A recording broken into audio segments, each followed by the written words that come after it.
All right. Hello out there, fellow researchers. I am I am on a quest, just like all you guys out there. I want to prove some history. It's kind of far fetched in some areas, but somehow everybody's research keeps leading back to this subject. Um, it would be about giants in America and the mounds and how so many of these mounds dig up bones that are producing much larger, way larger sometimes than normal humans. Okay, I've been studying the Bible and researching just like many of you out there, um, only accepting what I believe in my heart is true, and not trying to draw some other picture out of it in my head. Okay, I wrote some notes down. I'm about to go on a road trip, and I'm going to do some serious archive hunts all over in different counties. I'm showing you guys my backpacks right now because I'm going. This is what I'm using. I'm putting them back in my Mustang, and I'm heading out there. I'm heading down south in different areas. I'm going into different libraries where the effigies and the mounds are at, and I'm going to dig up all them archives. A lot of them have already been discovered, but I'm going to dig them up for myself, and I'm going to show you guys where these counties were and what was produced out of there, what got hidden, what got covered up. It gets under my skin the the controversy and the cover up, but I think I really believe totally that my quest out here will actually produce uh, not only giants but new results and new archives of discoveries, in definitely indicating. Now, that being said, I'm looking for a little crew of commenters that want to come and work with me on this. Just chime in whatever your knowledge has led to, because I definitely believe we could benefit from each other. Okay, so I got with that I got some notes that I took down real quick. This is kind of my introduction video. I'm going to start a channel. It's I haven't come up with a name yet. I'm gonna have to market probably what I have for now, but you guys can follow the title and then switch over if I change it or whatever. I'm just indicating that I am following this trail. I'm not only just trying to prove it, but I'm trying to find out what they were doing here. I think anybody that really reads the Bible knows, or any ancient manuscripts and compares them, I think they kind of figure it out. I mean, now what my theory is there was waves that came to the U.S. across the Atlantic out of the Azores, and it was because of the ritual, or the what do they call it, the cleansing, genocide of what was going on in the with Moses and Joshua and Aaron. They were put on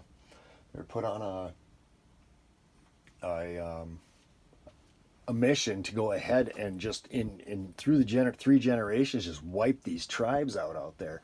And I think a lot of us have definitely come to the conclusion that that was the Nephilim, and they were giants, and they were genetic monsters of any kind you can imagine, half angel, half human, half whatever. And there were satyrs out there, Abraham. There's names that indicate that they were satyrs, the ancient names out there. Okay, so on that, I put down notes that say Canaanite, Amorite, Anakim, pushed out of the Middle East. Was that the first wave? I'm you know I believe that is, but I believe there's a lot more going on out there, a lot more than even what I've managed to come up with on any kind of solid basis to be able to put a story together out there. There was a lot. There was major wars. There was genocide. There was all of this activity going on, and it was against giant humanoid creatures. And they were put on. They were put in on a in. They were put on mission to go ahead and wipe these tribes out. But there is indicators that there was escapees, and I believe that the pressure was on them so bad when they were in numbers, they ruled that area.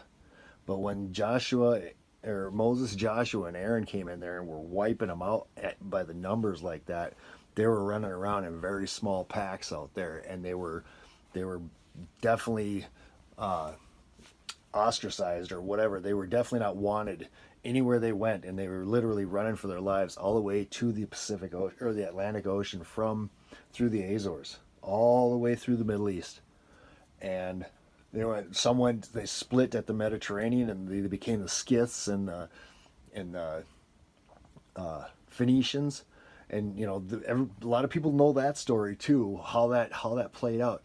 But King, the Bible says when David went to fight Goliath, he was indicating that Goliath had 5 brothers, and if you listen to the story, they're actually the Philistines were hiring giants from Gath. They were hiring them as their champions. And so these Phoenicians and these Scyths were running around with these giants that they had hired or enslaved or made deals with or subdued in one way or another by the numbers once their packs were wiped out. But the Bible indicates that they're bloodlines, and those are giant bloodlines. And okay, so on that, let's see. As we continue reading the Bible and researching, maybe putting these things in as little keys to unlock this stuff, we need to understand that there was what I couldn't even tell you how many tribes. I think the Bible lists off 7 big tribes out there. And that was just Moses and Joshua. And then we start looking at the random camps of Amorites that were in Gath, and they just pop up everywhere. When you realize that the names describe the Nephilim, then you realize that there was a lot more of these tribes than people realized, or are realizing. There was so much of it. Okay, now, obviously they were all but exterminated, and the pressure was so bad that the ones that did make it to America were running for their lives. They got into Portugal and Spain, and got into the Canary Islands and in the Azores and all that, but they had to make reed rafts. And if you look at the Azores, they're just peppered with these giant structures. But you can see they were running for their lives, and I'm guessing they didn't have time to build a boat with a rudder and steer. They literally made rafts that they hoped would hold together, jumped on that, and floated out to sea, because what they were facing out there was probably better than what they were facing on the shore. And I think they were probably just didn't have a choice, and some of them actually made it to America. Okay. They were landing when they got around that current. I can't think of the name of the current right now, but it's when it's been proven by Thor Heyerdahl that there's a current that takes you long ways all the way around the perimeter of the Atlantic, but it lands you in the like the Bahamas and the tropical islands, and even take you into Florida. But if you miss all that, the current takes you all the way back up the East Coast and back out to sea. And I really believe those random shoreline dolmens and earthworks and the effigies, the ones that are clearly an earlier type thing, I believe that those are where they landed. That's right where they would start indicating that they were there. Now on that, I think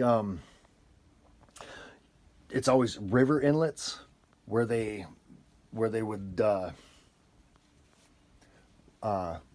float into, probably have to swim to shore. And, under the circumstances, they'd be half starved. By the time they got there, they'd take any shore that they could find or get to in that current.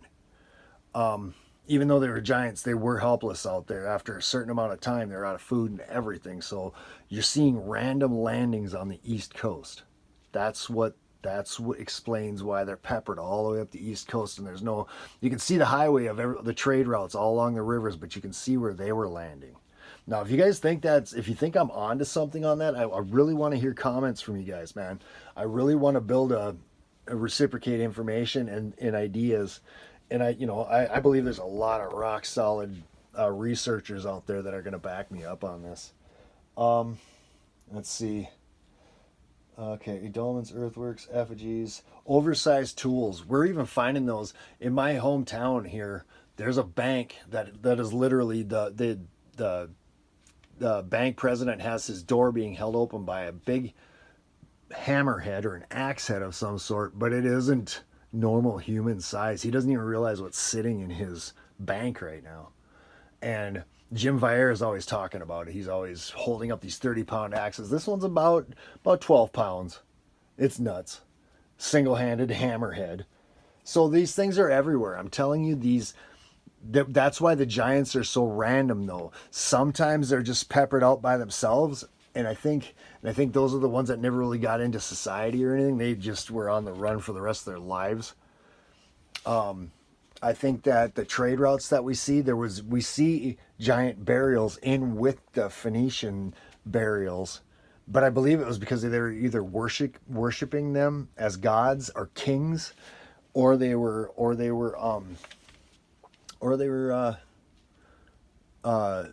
using them as slaves, I guess. Something along the lines of the reason that you're seeing them in the trade routes is because of the those were the ones that actually, like Goliath was hired by the Philistines. That's why you would see them together like that, because they hired giants. But the ones that floated in the waves of extermination, those ones, I don't think they ever really got into society. They just kind of running for their lives. And so, okay, on that, you guys, let's see.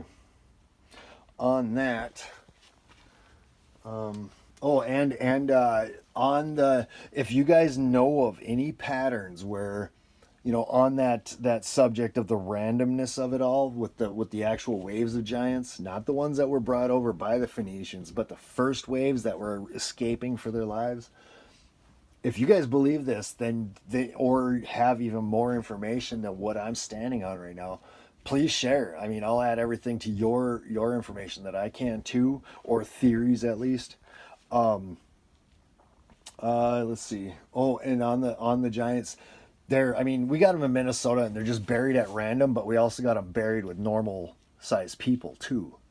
But usually, when they've dug one up, it's been in some place where there's just nothing else going on. And I think, like there's stories of the natives that they wipe them out, and sometimes they go out of their way, pack up a big group of Native Americans, and they go out there and kill this giant, and they'd have to go out into a cave somewhere, just like the old stories about going to the cave to kill the dragon or the giant.